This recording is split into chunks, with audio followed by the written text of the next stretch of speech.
Marina, hello. I'm so pleased to be speaking with you today again. We are going to be talking about and picking your brain about what kind of myths you hear, because you speak to people of German descent every day, pretty much, yeah?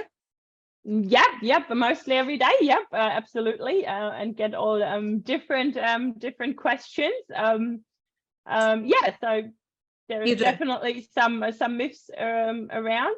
What do people say that's a myth that we can quickly tell them that it's a myth? That they can, my favorite is probably if they can claim German citizenship via a DNA test. which comes to like I get that a lot lately because obviously ancestry, all these very heritage sites, very popular, and I think that's a great thing to find out what your heritage looks like. If you're like 20% French or 15% German or whatever. The only thing is this alone won't get you German citizenship. Only you can't prove that by just being a percentage German. You have to prove it. There's regulations and rules how you can claim your German citizenship. So that's probably one of the biggest myths, and people get upset about it because they feel like they're obviously partly German, but unfortunately we can't just get it through the DNA. Yeah, interesting. And I guess one thing to say about that, though, is that it can often be a good start. So because we're going back sometimes several generations, people that have immigrated focused on assimilating, or they were even sometimes pressured to assimilate, right? So that heritage, as far as documentation or even understanding of your family tree, can be quite low. But if you do discover through your DNA test that you are German, that could be a good start in, to explore it. But myth number one, you can get citizenship through DNA tests. No is the answer. Okay, what else have you got for us? The time frames probably is also a big, not so much myth, but a big question. People always, they get very excited about the prospect that they might be eligible for German citizenship, which I absolutely understand. And it's an exciting time that if I tell you that there is a good chance that you're eligible. But it's unfortunately not a process that happens in the next 2 months. Right. So, we discussed this previously about documentation you have to provide. That takes a little bit. And then obviously, if you finally apply for your citizenship, that takes, like, for the determination process, we're talking up to 24 months. Right. So not to, discourage people not to do it, but yeah, they have to be prepared. This is a bit of a lengthy process, but saying that you're not ending up with a visa for 90 days, you end up with citizenship for a lifetime. So even if it in the beginning, it sort of flattens your wings a little bit and goes, oh God, I'm going to have this maybe in 2 years time, but well worth it, well worth the wait. But yeah, so that's sort of another question we get a lot. There's fast track cases, the declaration and restitution. The German government tries really hard to process them faster.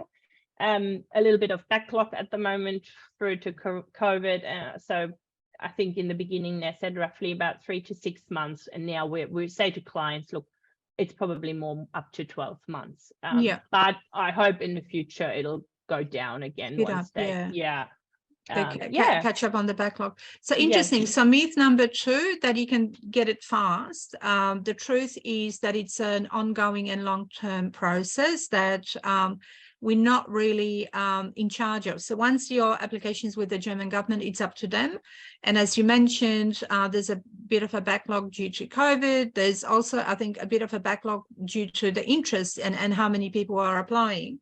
That all of that adds up to a little bit of uncertainty, but essentially we do guarantee a lot of the cases that we take on. What we cannot guarantee is the timeline, but having said that, that once the application is with the German government, it's not a matter of if but when. And if you have any life plans connected with your citizenship, then not that you need to put them on hold, but you need to stand back a little bit so that you don't base, like we had, oh my goodness, I remember a while ago, somebody that was retiring to Spain, and we knew that they were going to get, I think in this case was Polish citizenship. You know how people sometimes hear what they want to hear rather than what you're saying? They sold everything up and moved to Spain and said, oh, but we thought it's going to be quick. Well, it's not. So just hold your horses is the advice, right? Okay, give us a third myth. Yeah, good question. You got me there a bit. That's okay. I'll give you one.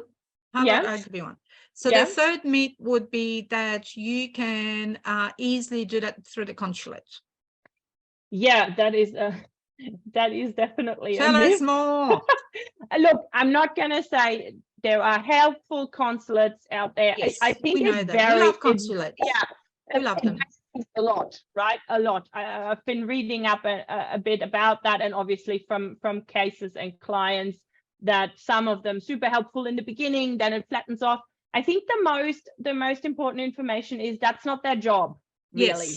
Yes. I think this is probably where it's their job to give you an information, but that's about it, if that makes sense. And even then, the consulates do so much more, right? They do the passports, visas, birth registration, like all this. So it's not police really checks. that their not their focus. Yeah, is not their focus. Quite frankly, bluntly, they don't care if you get German citizenship or not, because that doesn't affect them in any way.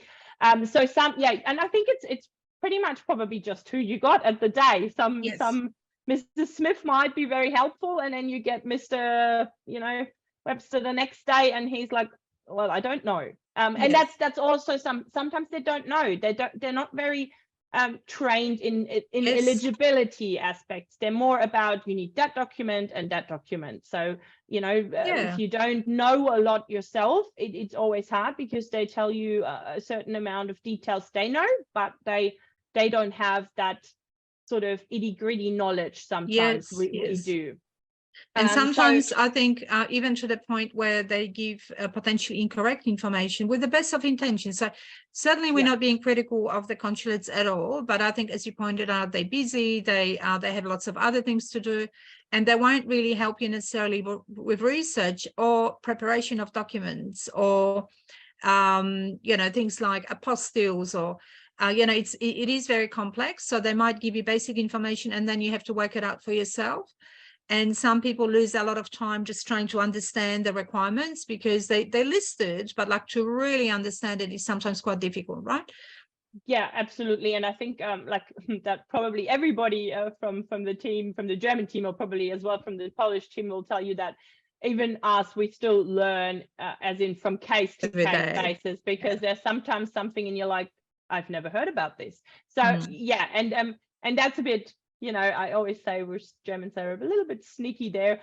Sometimes even on the government pages, they only give you very brief information. But not the fine detail and the fine print. And you're like, okay, well, this looks good. And then you send it off but that this happened. And you're like, but you never mentioned this anywhere. So it's tricky. And I always say the consulates,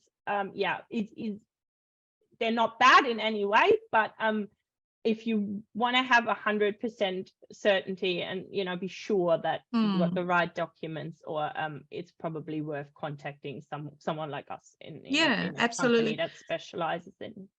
Absolutely. And, we do support people with handling of documentation, finding documentation, and presenting it in a way that will, often the delays that happen are to do with the fact that the application has been submitted, but there's something not quite right with it. So by the time they write to you, by the time you reply, so we try and get everything as perfect as we can so that it goes through the first time. So very interesting. All right, thank you.